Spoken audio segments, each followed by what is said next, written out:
ములుగు జిల్లాలో భారీ వర్షాలు కురుస్తున్నాయి. వాజేడు, వెంకటాపురం మండలాల్లో 4 రోజులుగా వర్షాలు పడుతున్నాయి. ఎగువన ఛత్తీస్గఢ్, మహారాష్ట్రలో కురిసిన వానలకు గోదావరిలోకి వరద నీరు వచ్చి చేరుతోంది. వాజేడు మండలం పేరూరు వద్ద గోదావరి నీటి మట్టం అంతకంతకు పెరుగుతోంది.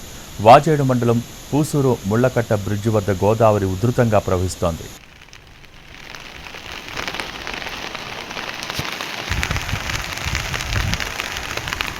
తెలంగాణ నయాగరాగా పేరుగాంచిన బొగత జలపాతం ఉగ్ర రూపం దాల్చింది. ఎగువన కురిసిన భారీ వర్షాలకు వరద నీరు వచ్చి చేరుతోంది. బొగత జలపాతం వద్ద పర్యాటకులు సందడి చేస్తున్నారు. జలపాతంలో వరద ఎక్కువగా ఉండటంతో నీళ్లలోకి పర్యాటకులను అనుమతించడం లేదు అధికారులు.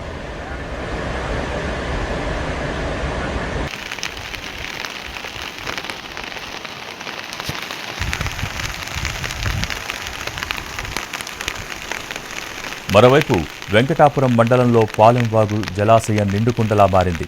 4 గేట్లు ఎత్తి నీటిని గోదావరిలోకి విడుదల చేస్తున్నారు అధికారులు.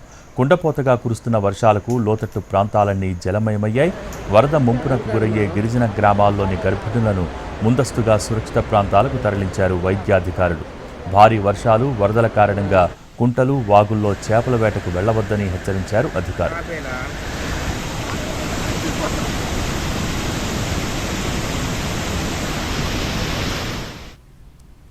ములుగు జిల్లాలో 4 రోజులుగా భారీ వర్షాలు కురుస్తున్నాయి. తుపాకులగూడెం వద్ద సమ్మక్క బ్యారేజీకి భారీగా వరద చేరుతోంది. బ్యారేజీలోకి 7,90,000 క్యూసెక్కుల ఇన్ఫ్లో కొనసాగుతోంది.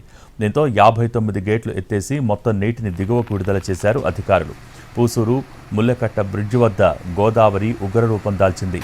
రామన్నగూడెం పుష్కర ఘాట్ వద్ద నీటి మట్టం క్రమేపీ పెరుగుతోంది. ప్రధాన రహదారుల్లో చెట్లు విరిగిపడటంతో రాకపోకలకు అంతరాయం ఏర్పడింది.